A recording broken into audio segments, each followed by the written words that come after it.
Vamos a invitar a la campana a sonar.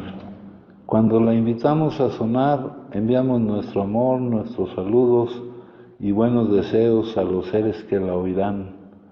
Deseamos que al escuchar la campana dejen de sufrir, que empiecen a practicar la respiración consciente, encuentren la energía de la paz y la alegría en ellos y sean capaces de transformar la energía de la ira, el sufrimiento y la desesperanza. Por eso invitar la campana a sonar y enviar su sonido para que la gente de nuestro alrededor pueda oírla es una acción sumamente compasiva. No podemos hacerlo sin poner todo nuestro corazón en ello.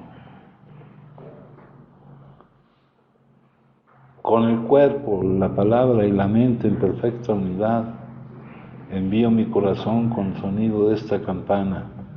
Que todos los que la escuchen despierten de su olvido y trasciendan el sendero de la ansiedad y el pesar. Escuchando la campana siento que las aflicciones que hay en mí empiezan a disolverse. Mi mente se serena y mi cuerpo se relaja. En mis labios nace una sonrisa. Siguiendo el sonido de la campana regreso a la isla de la plena conciencia y el jardín de mi corazón, donde las flores de la paz florecen bellamente. Antes de empezar con lo del día de hoy, quiero recordar la meditación del día de ayer que dice: hay que tratar de no dar cabida a la crítica, a la culpa, al escarnio o al juicio sobre los demás cuando se está tratando de ayudarles. La efectividad de la ayuda a los demás depende del control de uno mismo. Puede uno ser arrastrado por un impulso natural temporal de criticar o culpar, a menos que se mantenga en control la rienda de las emociones. Hay que tener unos cimientos firmes de vida espiritual que nos hagan verdaderamente humildes si es que hemos de ayudar realmente a otras personas. Hay que ser amables con ellos y severo con uno mismo.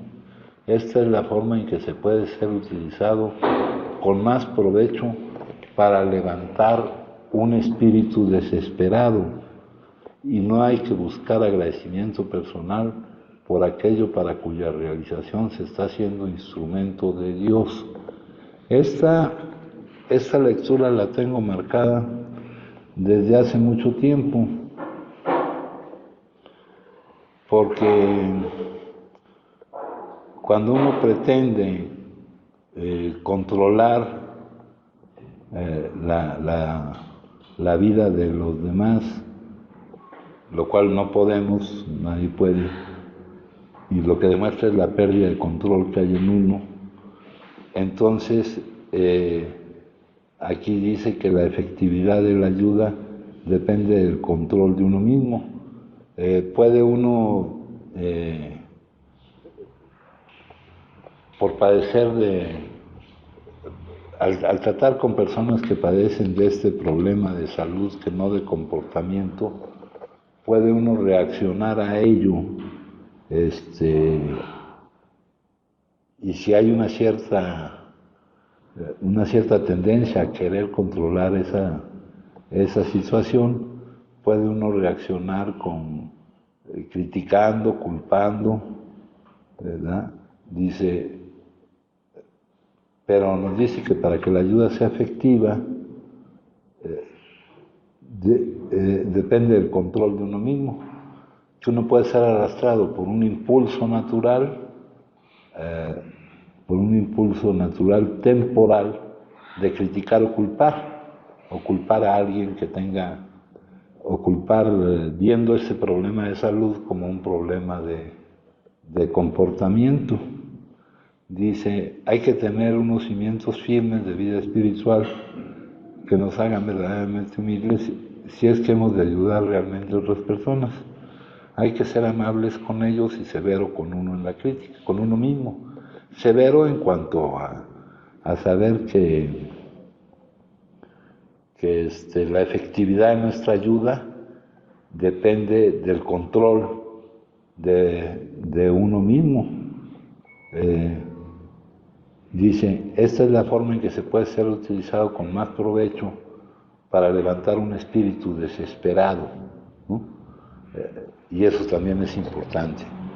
Al tratar de ayudar a alguien con respecto a este problema de salud, pues podemos al entrar en contacto con sus consecuencias, podemos olvidarnos que podemos caer en lo que caen todos y juzgarlo como un problema de comportamiento y no de salud. Entonces dice aquí que es un impulso natural, temporal, criticar o culpar, y que por eso debemos mantener en control la rienda de nuestras propias emociones. Eso es un requisito para que la ayuda sea efectiva. Pero aquí se refiere también a la ayuda para ser utilizado para levantar un espíritu desesperado. O sea, aquí me está marcando dos cosas. El que pretende ayudar, que no le vaya a ganar la falta de control de sus emociones al tratar este problema de salud como un problema de comportamiento. Pero también me dice que eso se refiere para ser eficaz en la ayuda para levantar a un espíritu desesperado. ¿Verdad? Alguien que está viviendo esto, ya les comentaba yo ayer, que vivir la adicción y la necesidad de cambiar nos lleva a la desesperación. Si no está la derrota, la derrota está, pero si no está la conciencia de la derrota, pues no hay esa desesperación. Si no hay la vivencia de la actividad adictiva y sus consecuencias y todo esto, no hay esa desesperación. Entonces aquí se refiere de algo que se nos pide a nosotros al tratar de ayudar a una persona así, pero siempre y cuando esa persona ya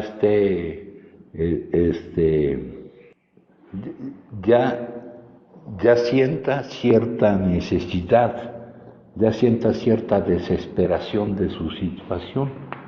Y la situación no es nada más con respecto al consumo, es con respecto a su contacto con la vida, ¿no? Porque puede uno seguir creyendo que la vida es algo que hay que soportar, aunque no esté uno consumiendo, ¿no? El tiempo que no está uno consumiendo lo debe uno de aprovechar, pues para eliminar la causa del consumo. Bueno, les quería hacer esa aclaración. Y luego estamos aquí en lo que nos dice desde el día 8 de agosto, recorriendo diversos pasajes de este compartimiento escrito de experiencias. Lo que nos dice hoy se relaciona con el capítulo 7, que dice trabajando con los demás, ¿verdad? El trabajo, vamos a leer algunas cosas. La experiencia práctica, el trabajo con los demás, al que más beneficia, o sea, lo hacemos por nuestro propio beneficio y por nuestra propia necesidad. Ahorita hablaremos de en qué consiste el trabajo con los demás. No lo hacemos por los demás, es un recurso imprescindible para nosotros. Aquí nos dice en este folleto, sin la oportunidad de olvidar nuestros propios problemas, ayudando a otros a solucionar los suyos, muchos de nosotros con seguridad pereceríamos. ¿Ah? Entonces es un recurso de beneficio para nosotros. Esto concuerda con lo que les he dicho. Cuando no se da uno cuenta todavía de que el beneficio propio se obtiene buscando el beneficio de los demás, pero este es un recurso que necesitamos, y también en nuestro libro nos lo dice, que nuestra misma vida, o sea, la calidad de nuestra vida, nuestro acomodo con la vida, no con las circunstancias de la vida, en general con la vida, depende de la constante preocupación que tengamos por las necesidades de otros y de lo que hagamos por resolverlos. O sea, lo que estamos combatiendo es la autoobsesión. La autoobsesión es la fuente de todas las miserias del mundo, ¿verdad? Entonces, aquí nos empieza a hablar en el capítulo 7 de trabajando con los demás. La experiencia práctica demuestra que no hay nada que asegure tanto la inmunidad, o sea, no volver a caer en el consumo, como el trabajo intensivo con otros adictos. Claro que este es un recurso, hay que tener mucha conciencia de nuestra necesidad para recurrir a este recurso, no es un recurso que utilicemos con frecuencia. Yo no veo aquí que la gente lo utilice con frecuencia, este recurso que es al que beneficia es a nosotros, ¿no? No utiliza este recurso que es, acá les acabo de leer, sin la oportunidad de olvidar nuestros propios problemas ayudando a otros, ¿verdad? Muchos estaríamos mal. Luego dice aquí, la experiencia práctica demuestra que no hay nada que asegure tanto la inmunidad al consumo, el no caer de nuevo, suponiendo que estamos en remisión del síntoma, el no volver a iniciar el ciclo adictivo, como el trabajo, y ahorita vamos a tener que aclarar a qué se refieren con esto de trabajo. Funciona cuando fallan otras actividades. Esta es nuestra 12ª sugerencia, ¿verdad? La 12ª, acuérdense que las sugerencias es lo que llaman pasos, ¿no? Es lo que llaman pasos. La 12ª sugerencia dice, habiendo obtenido un cambio, vamos a quitar esto de despertar espiritual, porque nos podemos quedar sin saber qué es, habiendo obtenido esa transformación que necesitamos para mantener bajo control nuestra enfermedad, tratamos de llevar este mensaje, de mostrar ese cambio, de mostrar cómo ese cambio nos permitió salir de la situación de impotencia que vivíamos, ¿no? Y de practicar los principios que surgen, que se muestran en ese cambio en todos nuestros asuntos. Aquí dice, llevar este mensaje es mostrar ese cambio, no es andar con un cartelón diciendo hay una solución, ni tratando de llevarlos a algún lugar, ni nada de eso. Acá dice, ¿y por qué lo hacemos? La experiencia práctica demuestra que no hay nada que asegure tanto la inmunidad al consumo, el no volver a caer, como el trabajo intensivo.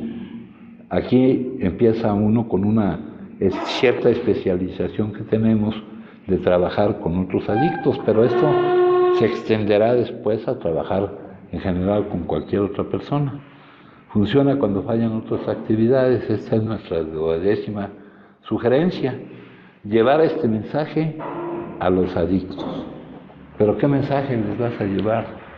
Recuerdo yo cuando estaba yo en el servicio de información al público, iba yo al banco de sangre del hospital del siglo XXI, del centro médico, no sé cómo se llama. Siglo XXI. Y llegaba yo a la hora en que estaban viendo a Chabelo, ¿verdad? Entonces lo primero que tenía yo que hacer, no lo digo por nadie de ustedes, no lo digo por nadie. Entonces, llegaba yo a la hora en que estaban viendo a Chabelo y lo primero que tenía que hacer era apagarle la televisión, ¿no? Entonces pues algunos se sacaban de onda, ¿no? Y entonces yo no entendía lo que era llevar el mensaje, porque no tenía yo aún mensaje que llevar, no había experimentado el cambio que puedo llevar, que debo llevar, ¿no? Estaba yo tratando de salir de la dificultad, pero no es un cartelón que diga hay una solución, ni es tratar de meterlos en esto. Ahorita vamos a ver. Luego dice, la vida tendrá un nuevo significado. Ver a las personas recuperarse, ya la palabra recuperarse, ya la eliminamos de nuestro léxico, porque sabemos que tenemos una enfermedad incurable. Ver a las personas experimentar ese cambio, cambiar, crecer, ¿verdad?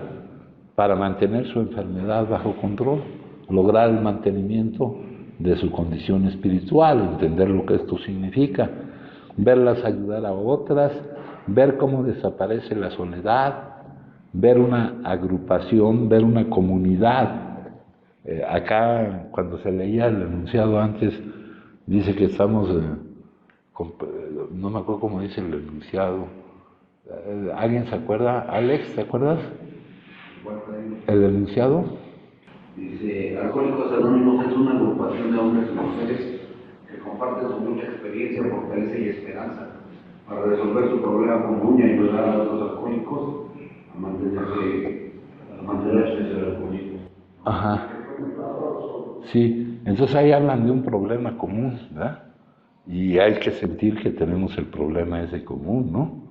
Nuestro problema común pues es el control de nuestra enfermedad, ¿no? Muchas veces sentimos que hay más comunión en otro tipo de problemas, ¿no? Yo ahorita llegué a pensar que el problema común aquí era arreglar coches o algo así, ¿no? Pero no, el problema común es salir de nuestra enfermedad, ¿no? De controlar nuestra enfermedad. Porque veo que en torno a ese tipo de problemas nos es más fácil agruparnos y entrarle, ¿verdad? Pero en cuanto al problema común de salir de nuestra situación de impotencia, de mantener nuestra condición espiritual, etcétera, pues nos cuesta más trabajo agruparnos y trabajar, porque lo que encontramos es una solución común, ¿verdad? Cada uno es parte de la solución de los demás. Entonces, aquí los principios de la comunidad terapéutica nos dice la comunidad como método, que aparte de ser nosotros mismos agentes de nuestro cambio, interesados en experimentar ese cambio que debemos experimentar, debemos también asumir la responsabilidad que podamos asumir con respecto al cambio de los demás, ¿eh?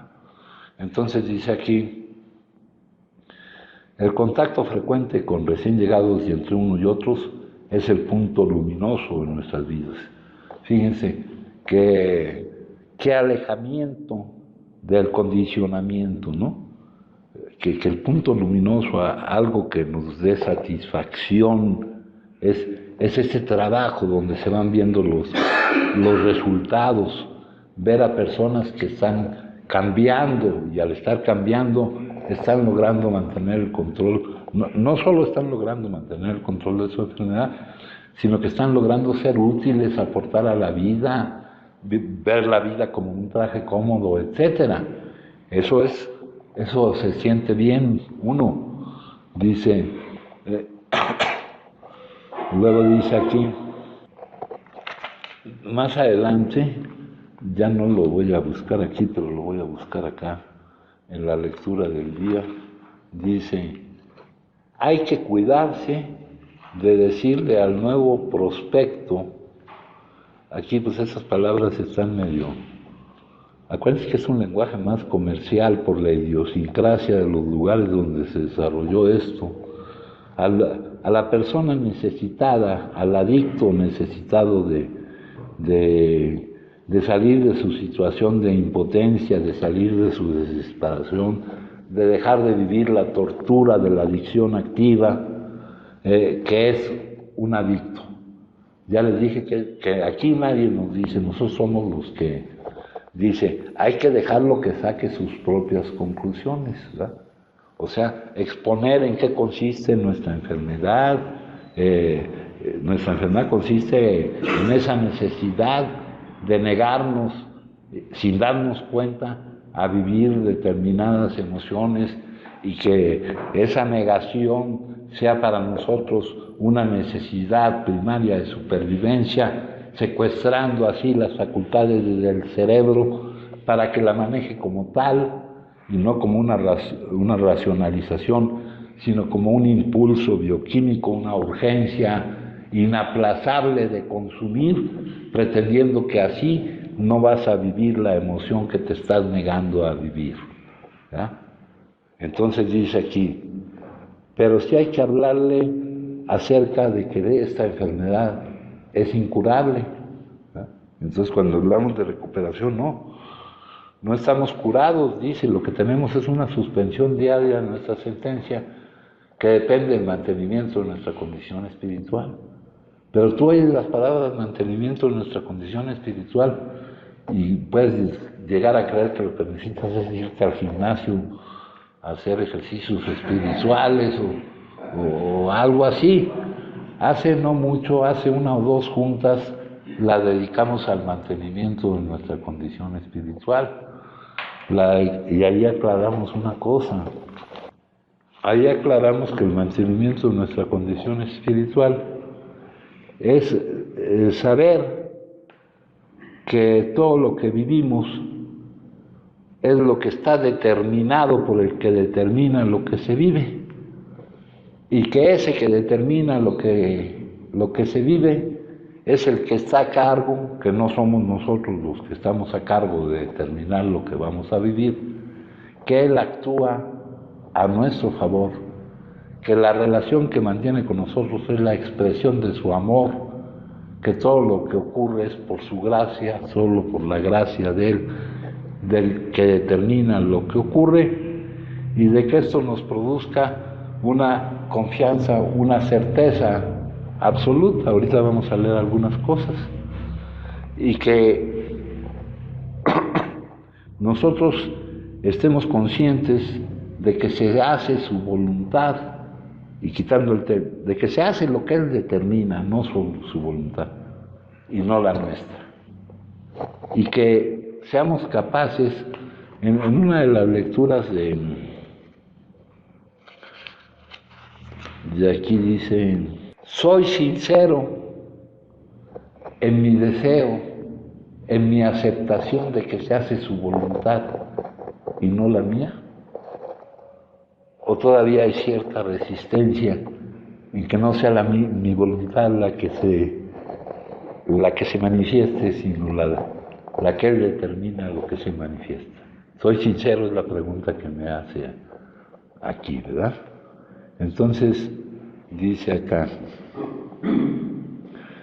hable ligeramente. Este capítulo 7 como nos da como tips para acercarnos a los adictos, en este caso a los adictos al alcohol, porque pero es completamente general como todo lo demás. Dice, dígale que es incurable, dígale exactamente lo que le sucedió a usted. Pues a mí realmente lo que me sucedió, compañeros, es que después de muchos años de actividad, llegué a vivir una situación por dentro, una situación interior, una falta de acuerdo conmigo mismo, una imposibilidad ante la vida tremenda, que me causó muchísimo dolor, y no por poco tiempo. Yo cuando llegué aquí, pues ya tenía yo más de 50 años, ya había yo tenido un chingo de intentos de salir de esto, tenía un chingo de necesidad de salir de esto, ¿no? Y lo que me pasó vivirlo fue muy, muy difícil para mí. Eso a la postre fue una ventaja, pero dígale aquí, hable ligeramente sobre los aspectos espirituales. Y acá, cuando te dicen espirituales, es como espíritu, es como algo inefable, como algo, ¿de qué les hablo? ¿Qué significará eso? Entonces quiero dedicar esta junta a concretar un poco a qué se refiere con que yo les hable de los aspectos espirituales, ¿no? O de qué aspectos, qué significa eso, pues, ¿no? Dice, lo esencial es que esté dispuesto a creer en un poder y que viva conforme a principios espirituales. Me reprimo demasiado para hablar de los principios espirituales. Yo voy a tratar de no utilizar estos términos y de concretar a qué se refiere esta situación. ¿Levantaste la mano? Buenos días, Alejandro, uno más. Adelante. Antes de seguir con lo que parece que ya va la otra etapa de la Junta. Esa parte que ahorita mencionaste,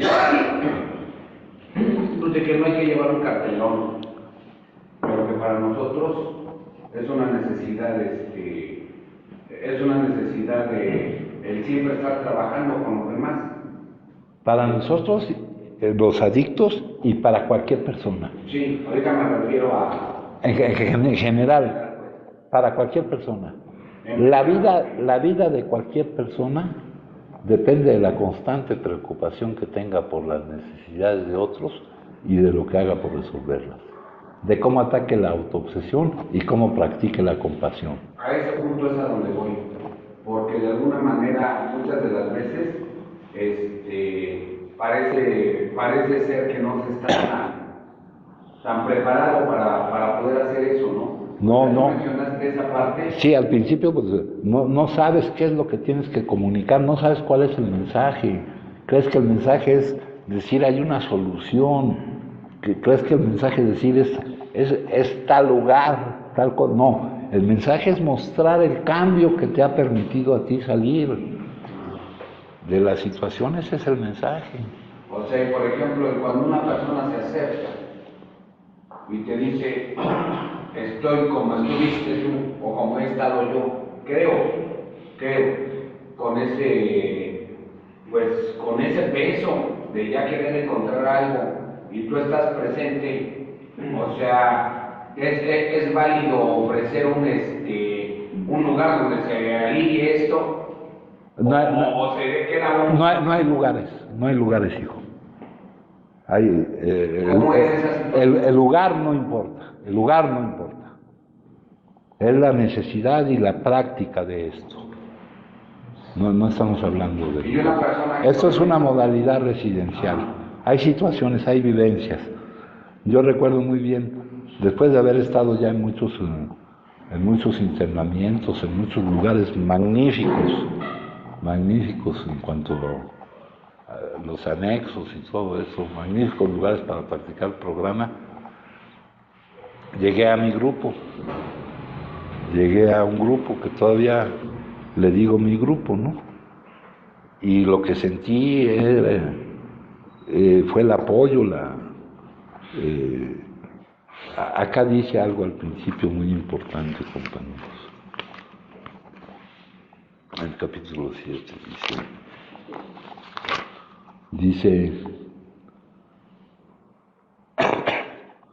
dice, ver cómo desaparece la soledad. Sentí el consuelo, me sentí arropado, todavía no sabía, ya había yo estado en muchísimos lugares, ya toda la literatura ya la había yo estudiado y 1000 veces, ¿no? La noche me ponía yo a estudiar la literatura y se me comó un colchón porque estaba yo estudiando la literatura y todo eso, ¿no? Pero llegué a ese lugar y era el momento. Pero les quiero manifestar lo que les estoy leyendo aquí. Dice aquí, hable sobre los aspectos espirituales. O sea, ¿en qué se basa el cambio que voy yo a experimentar? Miren, les voy a leer. Esto a veces lo hacemos, no muchas veces. Ayer les hablé yo los nombres que le pongamos es lo de menos. Les hablé yo de la madurez, ¿no? De la madurez, y aquí dice madurez psicológica, no importa el nombre. Esas situaciones, eso lo alcanzas cuando tu mundo se abre y te das cuenta de que no eres el centro de él. Cuando eso sucede, somos capaces de vivir en ese mundo aceptando todo aquello que no nos gusta, pero que no podemos cambiar. Esa es una cosa que ahorita pongan atención y saquen sus propias conclusiones. Fíjense, mencionan la espiritualidad, pero vamos a tratar de ponerlo en algunos hechos más sencillos.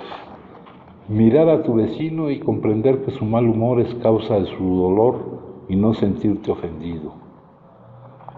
Que las cosas no salgan como tú deseas y aceptar que así ha de ser para tu aprendizaje. hacerte responsable de tus circunstancias, no creerte la víctima, no culpar a nadie de lo que te sucede, vivir en la alegría o en el silencio o en el bullicio o en la tormenta o en la luz o en la oscuridad, vivir lo que la vida te propone sin pretender que sea otra cosa, comprender que si te enfermas hay que atender no solo los síntomas físicos, sino también las emociones. Caminar disfrutando cada paso del camino, independientemente de lo que suceda. Atender las emociones sin identificarse con ellas. Cuidar tus pensamientos y sus palabras. Ser coherente y mantener la autenticidad en todos los ambientes y en todas las circunstancias. Abrazarlo todo, amar el mundo tal y como es, con todo lo que contiene, sin juzgarlo, sin quejarte, sin poseer. Compartir es estar en paz, es dejar que cada uno viva como le dé la gana, es comprender que nada es real y que a la vez hay que ser impecables a la hora de jugar el juego de la vida. Y no hablo de religión, no hablo de dogmas, no hablo de pecados, no hablo de creencias, no hablo del bien y del mal, no hablo de iglesias, ni de maestros, ni de normas. Hablo de lo que late cuando consigues parar y mirar hacia adentro y te das cuenta de que no tendría sentido la vida si solo fuéramos materia, si solo estuviéramos aquí para pasar el rato, si solo fuéramos un puñado de carne, de vísceras, de arterias, si solo fuéramos un deseo atrapado en un cuerpo, sin un alma que anhela sentir de nuevo el amor del que sin duda formas parte. Está un poquito más largo, está más sencillo. Confianza en la determinación de lo que es. Aquí utilizo la palabra determinación, en el designio de lo que es. Esto en otros libros, en la voluntad de Dios. Yo elimino ese término. Confianza en la determinación de lo que es. Asumir nuestra responsabilidad de bienestar no significa que las cosas vayan a salir, entre comillas, bien, que tú las vayas a etiquetar como bien, sino estar bien sin importar cómo resulte, ¿no? Lograr esa confianza que sea más fuerte que la emoción que produce, cómo catalogo yo, cómo tengo la perspectiva de decir que algo está bien o está mal. Que esa confianza que sea más fuerte, que evite que surja la emoción, a pesar de que lo que sea coincida o no coincida con lo que yo quisiera que fuera, ¿verdad? Estamos hablando de espiritualidad en términos concretos, ¿verdad? Aquí me dice, un día le pregunté a la vida qué significa ser feliz y me dijo, ser feliz no es siempre sonreír. No tiene que ver con que todo salga siempre como quieres, o tener en el corazón emociones placenteras a cada momento. Ser feliz es encontrar paz con lo que a momento se presenta frente a ti. Viene siendo lo mismo que dice todo, con diferentes palabras. Lo que viniste a experimentar a este mundo, aceptarlo, aprender de ello, crecer a través de ello y vivirlo. Comprender que lágrimas o risas, miedo o amor, perderse o encontrar, recibir o dar, luz o sombras, dar la bienvenida o decir adiós, son solo parte de existir. Para esto estás aquí. Vívelo todo, reconcíliate con todo, aprende de todo, sé feliz, sé felicidad. Aquí me dice, acepten las pruebas. Bueno, antes de leer esa, vamos a intercalar esta otra de acá, del 1 de septiembre.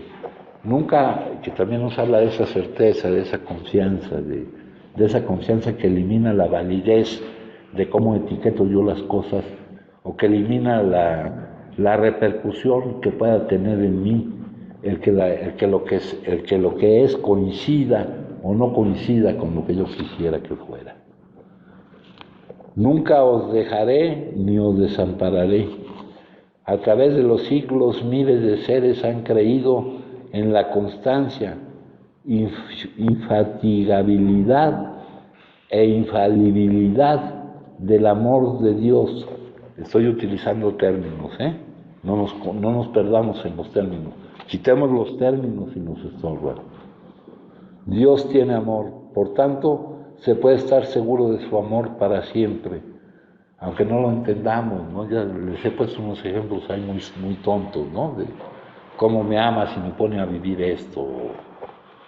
Luego dice, por tanto, se puede estar seguro de su amor para siempre. Dios tiene poder, por tanto, para siempre se puede estar seguro en cualquier dificultad o tentación de su fuerza. Dios tiene paciencia, por tanto siempre hay uno que nunca se cansa. Dios tiene comprensión, por tanto siempre comprenderemos y seremos comprendidos, a menos que desee que Él se vaya, a menos que no nos demos cuenta de que Él está, porque es imposible que se vaya. Dios nunca nos abandona, siempre está listo para proporcionar su fortaleza. Vamos a ver cómo lo dice eso de acá. Lo dice, hijos míos, se llama tan ricos, hijos míos, esa palabra es cierta, infalible. A lo largo de los siglos, miles han probado mi constancia, mi naturaleza incansable, mi constante amor. Jamás te abandonaré, jamás te desampararé. Eso no significa solo una presencia. Mi amor jamás les dejará, mi entendimiento jamás les dejará, mi fuerza jamás les dejará. Piensen en todo lo que soy. Amor. Entonces, por siempre están seguros del amor. Fuerza. Entonces, por siempre, en toda dificultad y peligro, están seguros de la fuerza. Paciencia. Entonces, siempre hay uno que jamás se cansa. Entendimiento. Entonces, siempre serán entendidos. Pueden temerle al futuro cuando hay tanto en él para ustedes. Amados, poned la mira en las cosas de arriba, las cosas más elevadas, a eso le llaman aquí espirituales, no en las de la tierra, las cosas más bajas, temporales, y verán qué ricos son. Ya hemos hablado de que es muy importante dónde ponemos la atención, en lo que tenemos o en lo que no tenemos. Y tenemos esto, compañeros, ¿no? Acepten las pruebas. Las pruebas y tribulaciones pueden parecer demasiado para ustedes. No pueden hacer más que cumplir mi voluntad. De repente les decimos, permíteme cumplir tu voluntad, como si pudiera haber alguna otra posibilidad, ¿no, hijo? No pueden hacer más que cumplir mi voluntad, y esa voluntad ustedes han dicho que es la suya también. ¿No ven que no pueden ser destruidos? Desde ahora una nueva vida se abre ante tus ojos, suya para entrar en el reino que les he preparado. El sol de mi presencia está en sus senderos. Confíen y avancen sin miedo. Mi gracia basta para todas sus necesidades. Esto, vivir con esta sensación y de acuerdo a todo lo que evita, teniendo esta confianza, ¿verdad? Esta confianza de que su amor, su intención hacia nosotros basta para todo lo que necesitemos, ¿no? Él provee todo lo que necesitamos. Ahí viene otra vez el problema, ahí se mete el ego. Pero yo no quiero lo que necesito, yo quiero lo que quiero, güey, ¿no?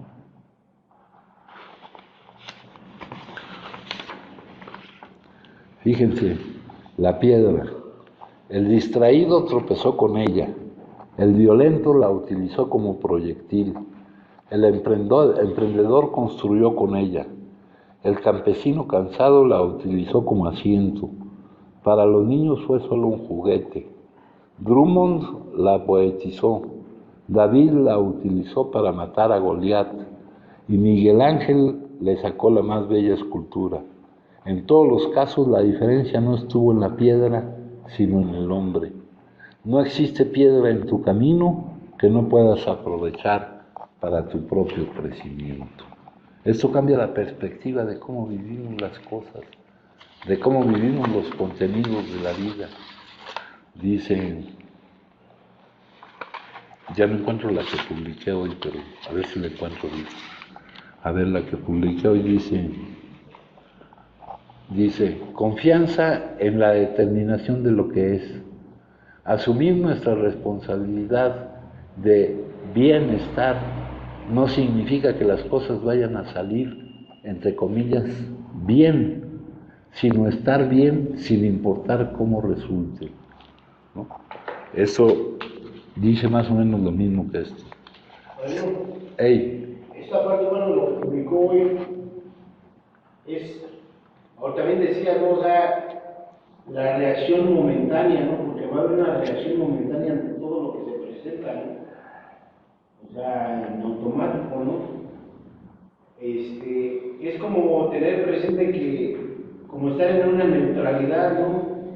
El que yo sepa que yo no puedo determinar si es bueno o malo lo que se me presentó, sino simplemente en bienestar mío es aceptar lo que está sucediendo. No, y saber que es bueno, saber que es bueno. No puede ser determinado por ti porque tu mente te impide verlo. Tu mente, al no tener la capacidad de ver la interconexión de todas las cosas, tu mente, donde la dirijas, va a ser solo a una parte de la situación. El pensar fragmenta. Entonces las etiquetas o categorías de bueno o malo no son nada más relativas y temporales, ¿no? Porque para todo esto la mente es limitada para todo esto. Entonces aquí hablamos del sentir, ¿no? Internamente, ¿no? Del sentir, sabiendo que todo es bueno. Independiente de la mente, porque sí, la mente la hacemos a un lado, no sirve para gran cosa. Bueno, como nos has dicho, no sirve para hacer ciertas cosas básicas. Sí. Pero para esto la mente no sirve.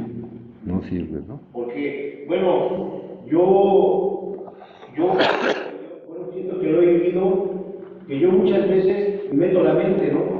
Porque trato de... Ese es el condicionamiento que tenemos, es para lo que estamos entrenados. De racionalizar las cosas. Entonces, pues es todo el condicionamiento que nos han contagiado. Ayer vimos una que decía que hablaba de la flor que estaba satisfecha de ser lo que era.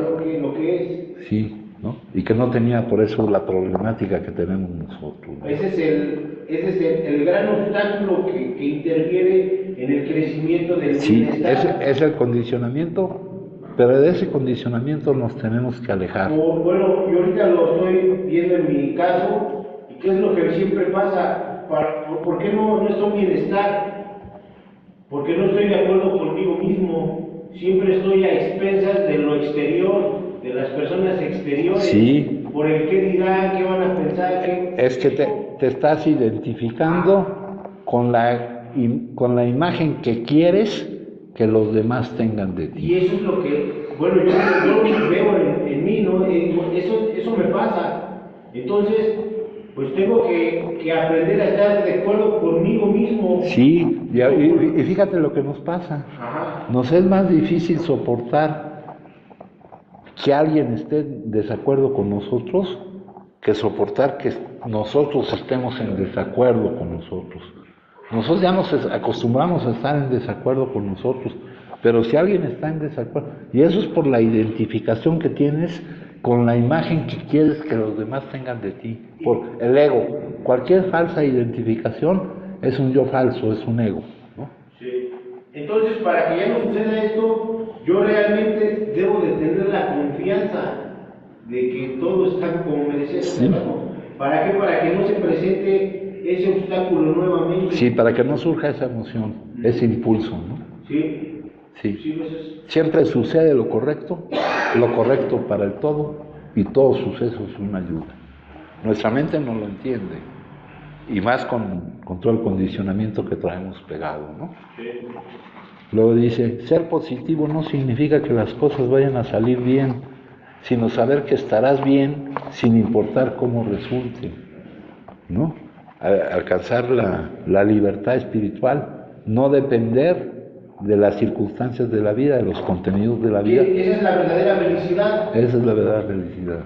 El estar de acuerdo con todo, ¿no? Sí. Luego dice aquí, otro concepto que hemos manejado mucho, el poder de la hora, ¿no? El vivir en el presente. Para ser felices se necesita eliminar dos cosas: el temor de un mal futuro y el recuerdo de un mal pasado. Pero viendo las cosas ya como las hemos visto aquí, de que lo que hemos vivido, ese mal pasado, tuvo su razón de ser y fue una razón muy importante, ¿verdad? Entonces no fue un mal pasado. Y también el temor de un mal futuro, ¿no? O sea, tú en realidad donde necesitas estar es en el presente, ¿no? Y eso lo hemos dicho de muchas formas. Aquí hay una forma muy bonita que la dice, y que esto lo dijo Séneca, un griego, y esto lo dice de otra forma, una forma muy poética.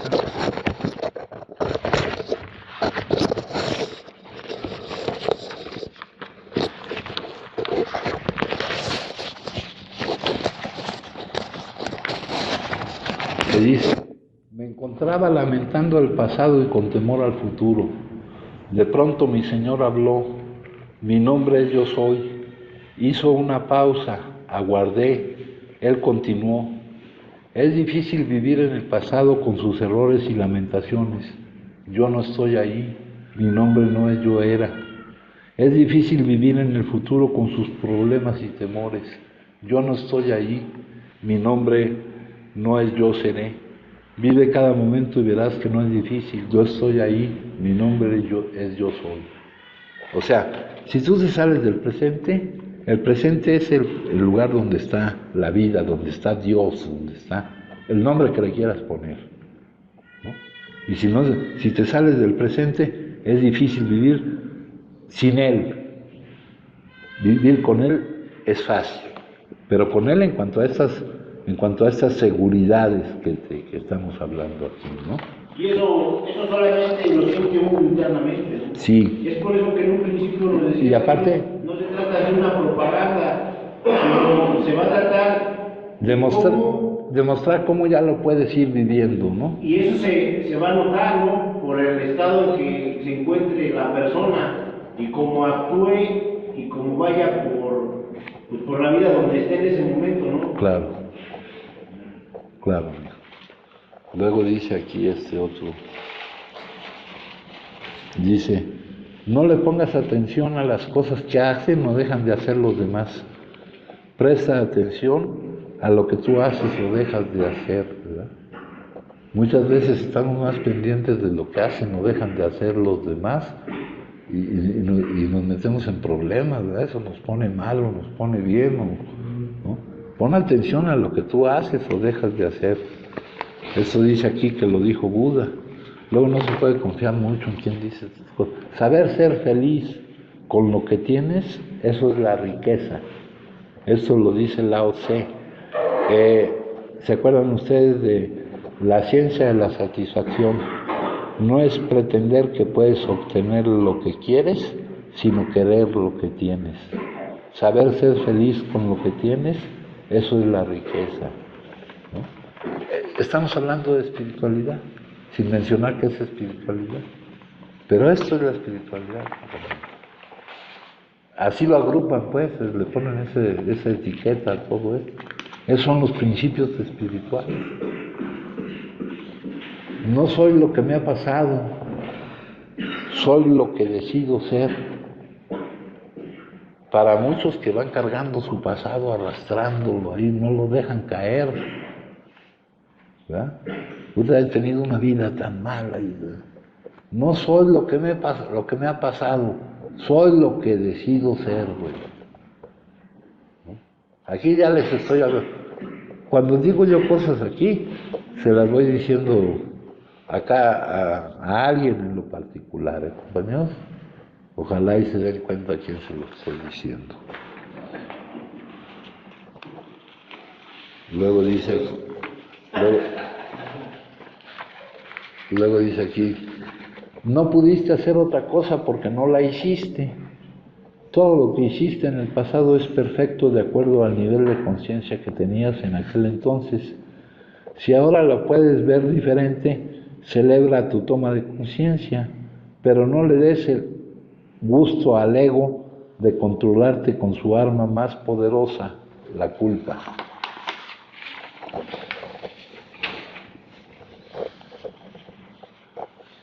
Lo que niegas te somete, lo que aceptas te transforma. Esto Jesús dijo, no os resistáis al mal, a lo que considera. La práctica espiritual es la aceptación de lo que es. Aquellos que no aprenden nada de los hechos desagradables de su vida, fuerzan a la conciencia cósmica a que los reproduzca tantas veces como sea necesario para aprender lo que enseña, el drama de lo sucedido. Lo que niegas te somete, lo que aceptas te transforma, ¿no? Fíjense, esta conciencia cósmica de la que me habla aquí es la vida. La vida es la mejor maestra que hay. No pierde la paciencia y te repite la lección tantas veces como sea necesaria hasta que te la aprendas, hasta que produzca el resultado que debe de producir. Aquellos que no aprenden nada de los hechos desagradables de su vida, fuerzan a la conciencia cósmica a que los reproduzca tantas veces como sea necesario para aprender lo que enseña el drama de lo sucedido. Lo que niegas te someta, lo que aceptas te transforma. Eso dicen que lo dijo Carl Jung, pero no importa quién lo haya dicho. Luego dice que donde haya duda, ponga fe. Si ustedes se acuerdan, esa es una de las frases de la oración de San Francisco, ¿no? Dice, para que la fe, certeza, elimine la duda, se debe tomar en cuenta la diferencia entre lo que crees y lo que sabes. Acá tenemos en nuestro libro, en el capítulo 4, compañeros,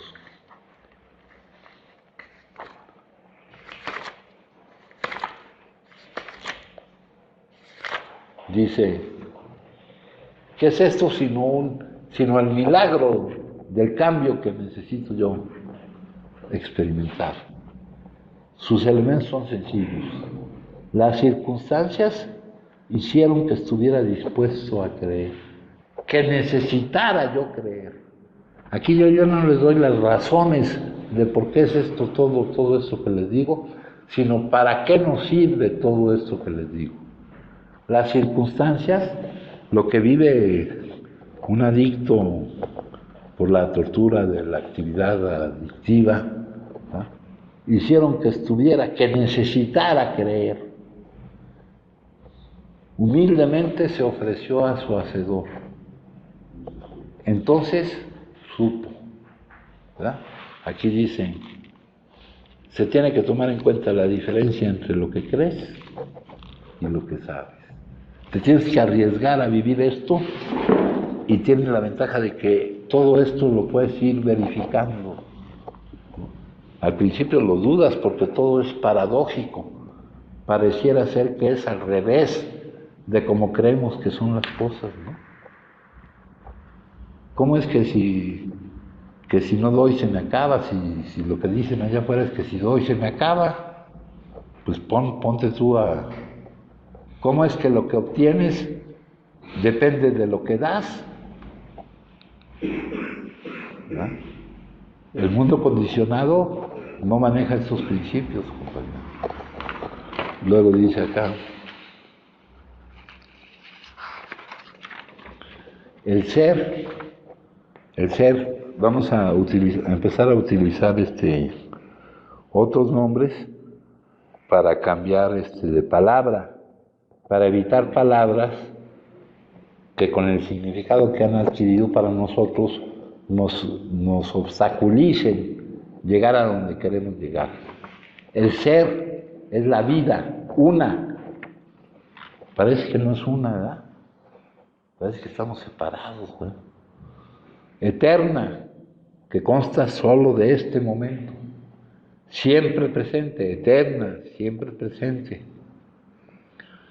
Que está más allá de las miles de formas de vida sujetas al nacimiento y a la muerte, ¿no? El yo que soy yo no pueden verlo, solo ven la forma que creen que soy, pero el yo que soy yo vivirá eternamente. El ser no solo está más allá, sino también profundamente en el interior de cada forma, como su esencia más invisible e indestructible. Esto significa que es accesible a usted ahora como su propio ser más profundo, como su verdadera naturaleza, pero no busque asirlo con su mente, no trate de comprenderlo, solo puede conocerlo cuando la mente se ha callado, cuando usted está presente, completa e intensamente en el ahora. Recuperar la conciencia del ser y permanecer en ese estado de sensación, realización, es el cambio. A ese cambio le llaman iluminación, le llaman despertar, le llaman salvación. Aquí dice este otro.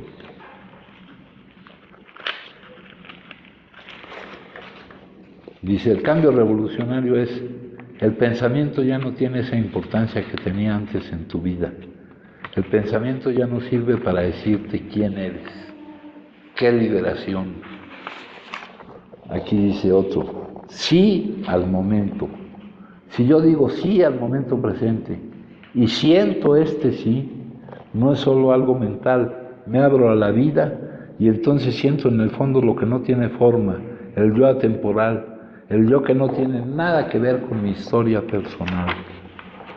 Acá dice, aceptar cada momento, lo llamamos cada momento, pero siempre es el mismo momento que tiene formas diferentes.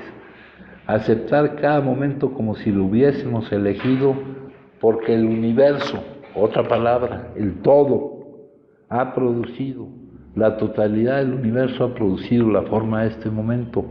No puede ser otra cosa porque es, no se puede discutir con es una locura discutir con lo que es, ya es, no hay discusión posible. La naturaleza no tiene discusión con el árbol, la flor, el animal viven en esa alineación, aunque inconscientemente. Acá este otro. Aquí, siempre ahora, aquí, una nueva relación con el ahora, una relación abierta, amistosa, con la forma de este momento, sea lo que sea. Esta es la práctica espiritual más eficaz que existe y la más simple. Esto se los he dicho con otras palabras. La decisión más importante que puede uno tomar, dicho de dos formas, unos dicen que lo dijo Einstein, si el mundo, el universo es un ser hostil o es un ser amigable. Dicho de otra manera, debemos decidir si la vida es nuestra amiga o nuestra enemiga, ¿verdad? La vida ya tiene su decisión. Los que a veces estamos medio equivocados somos nosotros. Y yo decido que la vida es mi amiga, venga vestida como venga vestida. Es decir, piense yo lo que piense de aquello que me está presentando. Si yo le doy la bienvenida, la vida responde amistosamente y coopera conmigo. Y dice aquí, esta es la práctica espiritual más eficaz que existe y la más simple, la aceptación de lo que es, la decisión de que la vida es mi amiga. Este es el tercer paso, lo que llaman tercer paso.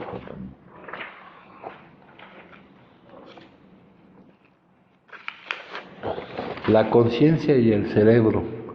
El cerebro humano es una forma altamente diferenciada a través de la cual la conciencia entra en esta dimensión. Contiene aproximadamente 100.000 millones de células nerviosas llamadas neuronas, aproximadamente el mismo número de las estrellas de nuestra galaxia, que podría verse como un cerebro macrocósmico. El cerebro no crea la conciencia, sino que la conciencia creó el cerebro, la forma física más completa sobre la Tierra para su expresión. Cuando el cerebro se daña, esto significa que esto no significa que usted pierda la conciencia, significa que la conciencia ya no puede utilizar esa forma para entrar en esta dimensión. Usted no puede perder la conciencia porque es en esencia quien es usted. Usted solo puede perder algo que tiene, pero no puede perder algo que es, ¿no? El ser, la vida, no la podemos perder,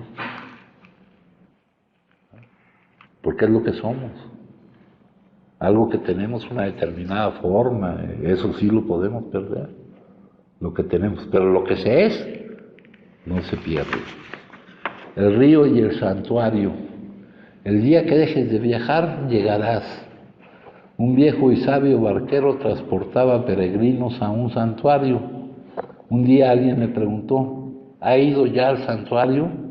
El barquero respondió: no, todavía no, porque todavía no descubrí todo lo que el río tiene para ofrecerme. En este río encuentro la sabiduría, encuentro la paz, encuentro a Dios. Pero los peregrinos ni siquiera percibían el río, sus mentes estaban fijas en el santuario, no podían ver el río. A ver, esto es... Esa que acabas de leer es como cuando nos dices que a veces llegamos pensando, por lo que haya sido condicionamiento, programación, que Dios está dentro de un santuario y que verdad está en todo, ¿no?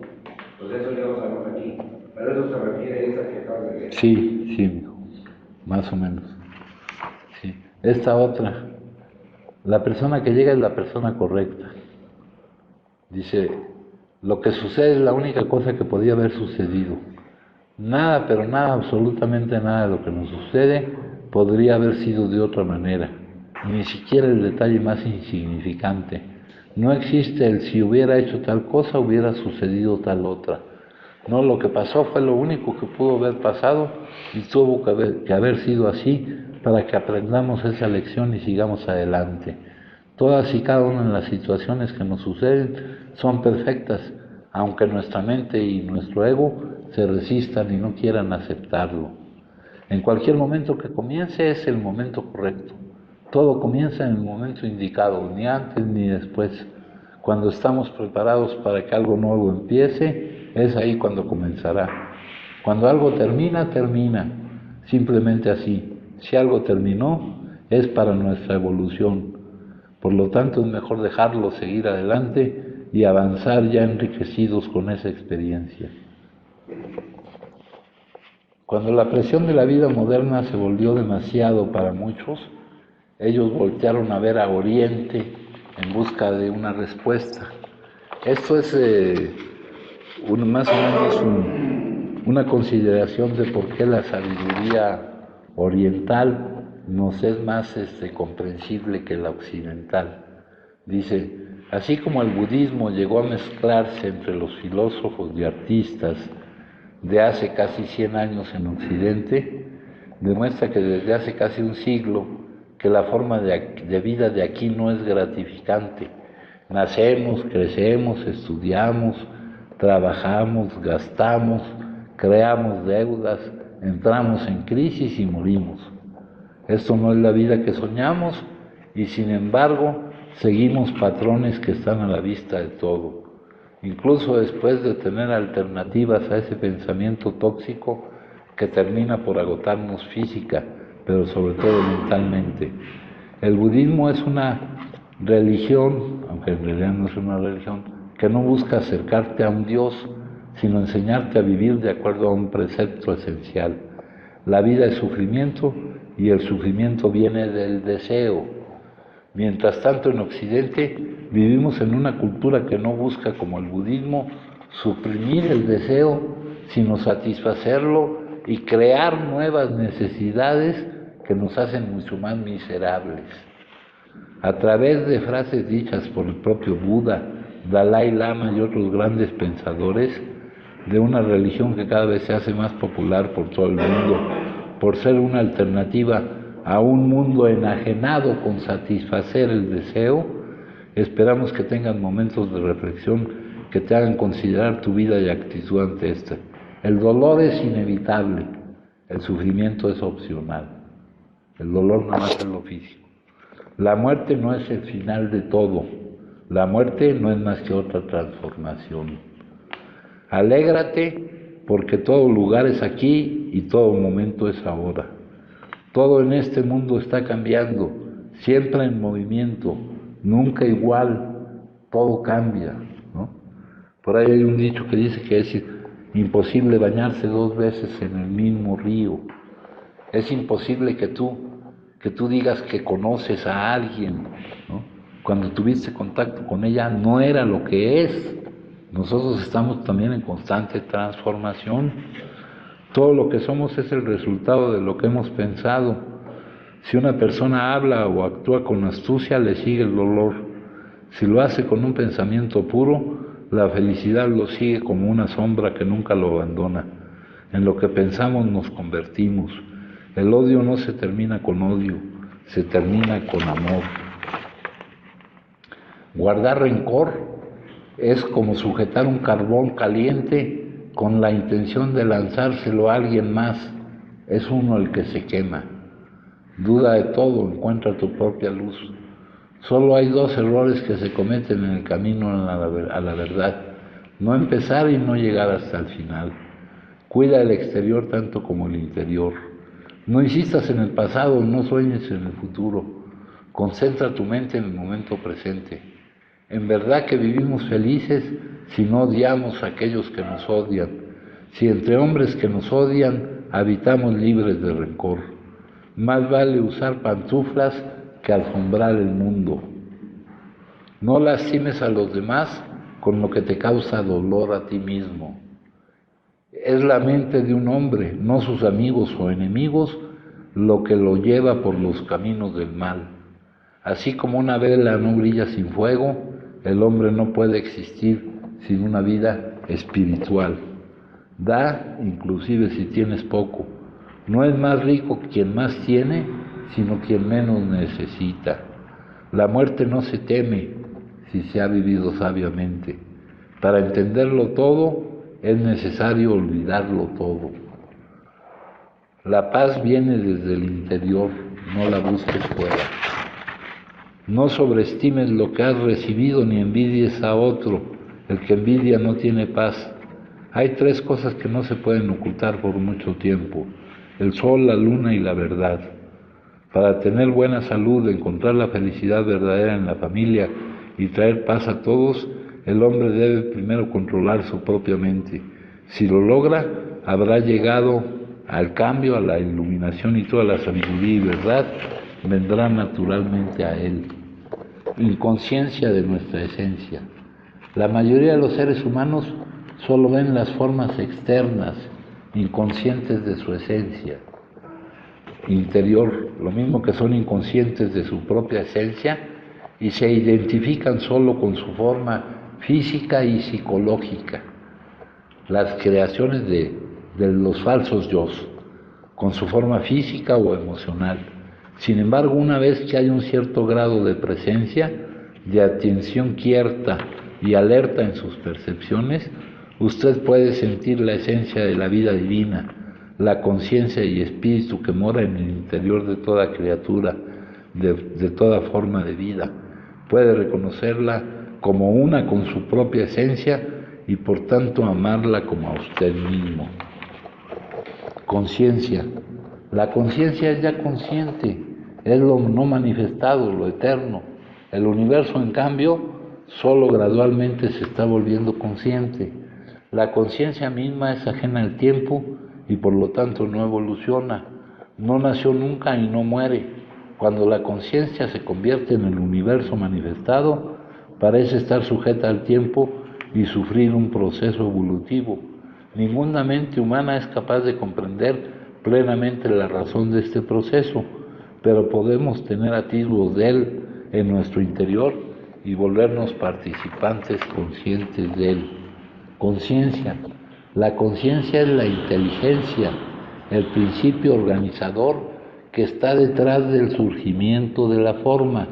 La conciencia ha estado preparando formas durante millones de años, así que puede expresarse a través de ella en lo manifestado.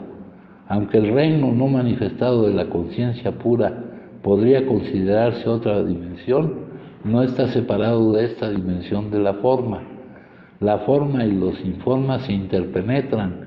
Lo no manifestado fluye hacia esta dimensión como conciencia, como espacio interior, como presencia.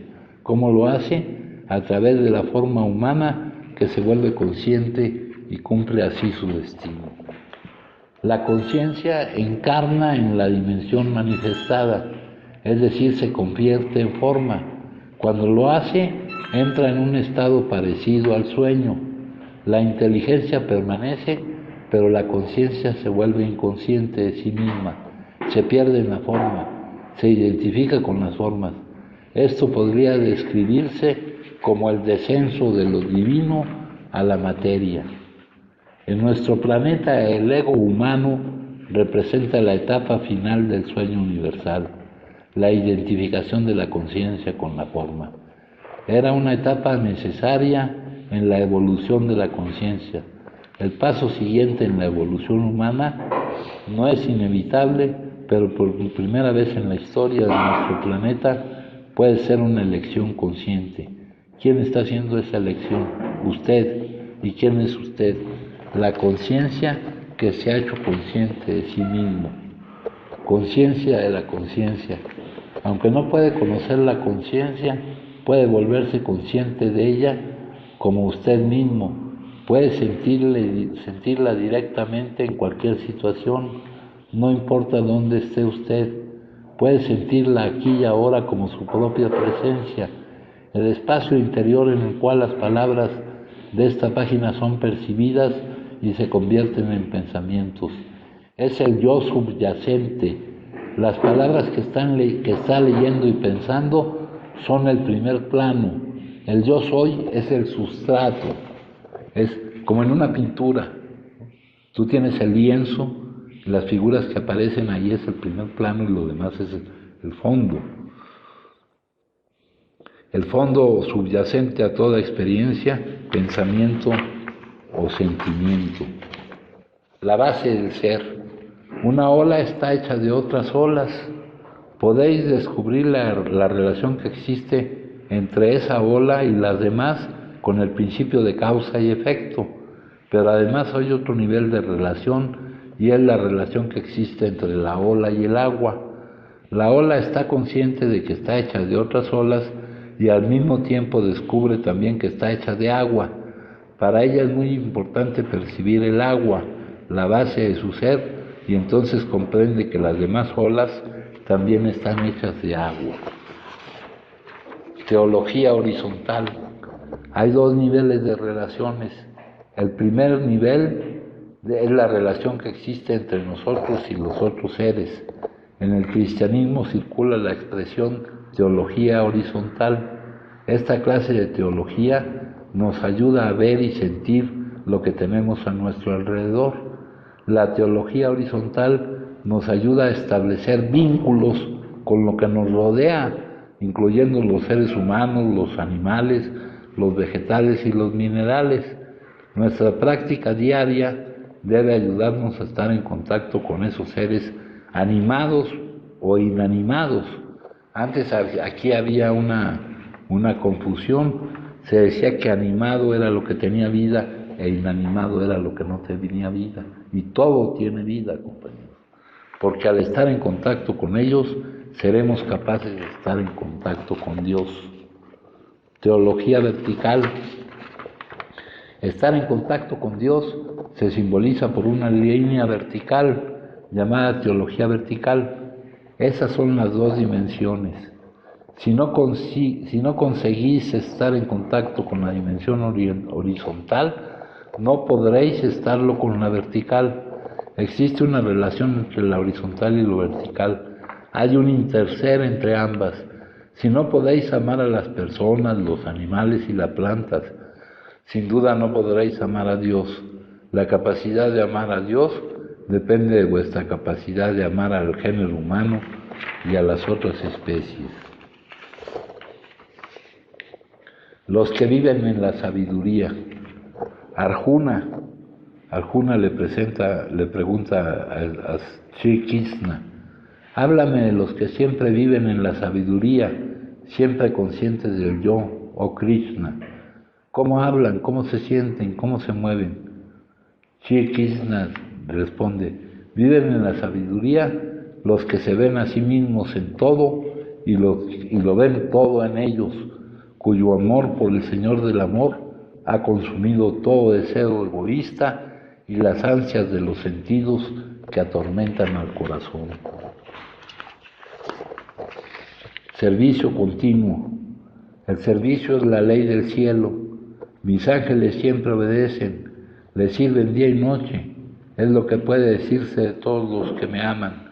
Con amor hay servicio continuo en cada acción y también en el reposo. No tomen esto como el fin, sino como el comienzo de una nueva vida consagrada a mi servicio, una vida de poder y gozo. Si estás en paz, al menos hay un poco de paz en el mundo. Compártela con todos los demás y todos los demás estarán en paz. Totalmente satisfecho de ser lo que eres. Compara el sereno y sencillo esplendor de un capullo de rosa con las tensiones de tu vida. La rosa tiene un don que tú no posees. Está totalmente satisfecha de ser ella misma. No ha sido programada desde su nacimiento como tú para estar insatisfecha consigo misma. Por eso no tiene la menor necesidad de ser otra cosa más que lo que es. Por eso posee la gracia natural y la ausencia de conflicto interior que entre los humanos solo se encuentra en los niños pequeños y los místicos. La acción efectiva. Cuando usted está presente, cuando su atención está plenamente en el ahora, esa presencia fluirá hacia lo que usted hace y lo transformará. Habrá calidad y fuerza en ello. Usted está presente cuando lo que está haciendo no es primordialmente un medio para un fin, cuando no le das más importancia a lo que vas a lograr con lo que estás haciendo que a lo que estás haciendo, un medio para un fin, dinero, prestigio, triunfo, sino que es satisfactorio en sí mismo, cuando hay alegría y vitalidad en lo que hace, y por supuesto no puede estar presente a menos que entable amistad con el momento presente. Esa es la base para la acción efectiva, no contaminada por la negatividad. A ver, el perdón. El perdón ocurre naturalmente cuando usted ve que sus motivos de queja no tienen más propósito que reforzar un falso sentido de identidad, mantener el ego en su lugar. Ver es liberarse. La enseñanza de Jesús de perdón a tus enemigos se refiere esencialmente al deshacer una de las principales estructuras egoístas de la mente humana. Solo hay un autor del mal en el planeta, la inconsciencia humana. Esta comprensión es el verdadero perdón. Con el perdón, su identidad de víctima se disuelve y surge su verdadero poder, el poder de la presencia. En vez de culpar a la oscuridad, usted trae la luz. Una relación auténtica es la que no está dominada por el ego con su elaboración de imágenes y su búsqueda de sí mismo. Es una relación auténtica. Hay una expansión de atención abierta, alerta hacia la otra persona en la cual no hay deseo. Esa atención alerta es presencia, es el prerequisito para cualquier relación auténtica. La vida es eterna. La muerte no es lo contrario de la vida. La vida no tiene opuesto. Lo opuesto de la muerte es el nacimiento. La vida es eterna. Esto es porque aquello es. En las enseñanzas de Buda aprendemos que esto es porque aquello es. Esto es de esta manera porque aquello es de aquella manera. Es una enseñanza muy sencilla pero profunda. Como las otras olas existen, esta ola existe. Como las otras olas son de aquella manera, esta ola es de esta manera. Al percibiros a vosotros mismos, percibís el todo. Cuando sois capaces de percibiros profundamente, estáis percibiendo profundamente a los demás y a la otra dimensión, la dimensión de la realidad absoluta. Bueno, todo esto es muchísimo, pero surgió porque aquí nos decía, hable sobre los aspectos espirituales. Porque si me dicen hable sobre los aspectos espirituales, no voy a saber a qué se refiere. Pero así más o menos puedo ir teniendo una idea. Y me pregunta, ¿me reprimo demasiado para hablar de los principios espirituales del programa? Acuérdense que estamos ahorita en la parte que se refiere al trabajo con los demás, a llevar al mensaje, a mostrar cuáles son las bases de nuestro cambio. Y estas son las bases del cambio que debemos experimentar. ¿Alguien gusta compartir? Se dice trabajo con los demás, pero es trabajo con uno mismo, ¿no? Trabajo con uno mismo, sí.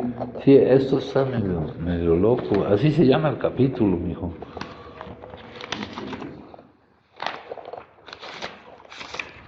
Y fíjate lo que dice el capítulo. Y eso se da mucho, padrino. Eso se da mucho, ve que trabaja con uno para los demás, pero no. Es con uno mismo. Sí. Trabajo. Si no trabajas. Así es como se puede transmitir a los demás. Sí. Si no experimentas este cambio, pues. Y poco a poco, cuando lo vayas experimentando, lo puedes. Dice, llevar este mensaje. El mensaje es tu cambio que te permitió salir de la situación en la que estabas. Y situación, hablando de la situación interior, no lo exterior, porque lo exterior no está en nuestro control. Nos dicen que aquí es para encontrar una nueva manera de vivir. Y una nueva manera de vivir no consiste en lo que se vive, sino cómo se vive lo que la vida te presenta, ¿no? ¿Alguien más, compañeros?